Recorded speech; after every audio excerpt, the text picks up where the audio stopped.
We're going through our shift change right now. Last trucks are going out.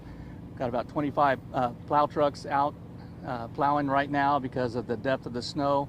So their intent is to get the emergency snow routes cleared, cleared to where we can put salt down to let the salt do the work. So anytime the snow gets deeper than an inch, we really need to plow that so that we can put the salt down on top of that. If not, the snow kind of insulates the salt and it won't melt. What are you guys seeing out on the road so far? Well, it's just, it's definitely treacherous in some spots, and so we definitely want people to exercise caution. If you don't have to be out, please don't be out.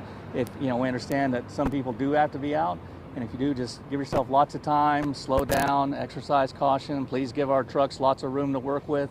Our crews are out there working hard. They'll be working 24/7 until we get these emergency snow routes cleared. You guys were prepared for this. You've been prepping the roads the last few days. But can you talk about what happens next in terms of trying to clear the road to people to work?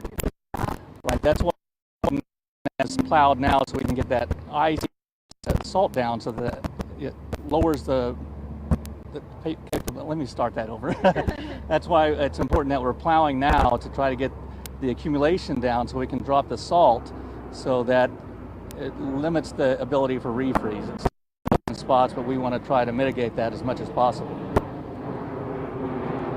Is there a particular area that y'all are more so focusing on, like more so like plowing than salting, or salting more than plowing, or what? Right now it's a plowing operation until we can get the streets cleared of the accumulation. And where are you plowing? On our emergency snow routes at okc.gov. You can find them there, and I recommend that everyone use those that can. It makes things a lot easier for everyone. Do you have a rough estimate of how many plows you have out at one time? We had 25 plows out. We started with salting operations this morning until the accumulation raised. We put about 350 tons of salt down, but then it just got fast too heavy, and so now we've got to plow it off. You guys do this obviously every year when these events. Is there anything you did differently this year for this event compared to previous years?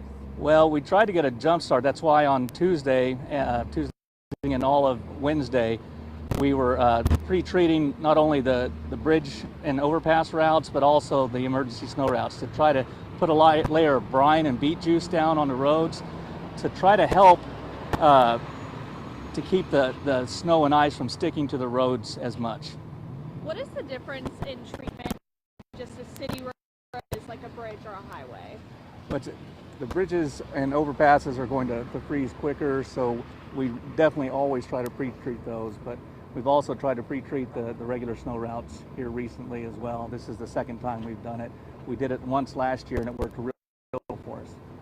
And you were saying you pre-treated obviously with wheat juice and stuff. What was the success rate this morning? We'll kind of know as the day and evening rolls on, and probably more so that refreeze and compare that to previous years. What are you guys telling drivers who might be out on the roads tonight? Again, if you have to be out, give yourself lots of time, slow down, exercise a lot of caution. If you see something shiny, assume it's ice, but do not stomp on the brakes.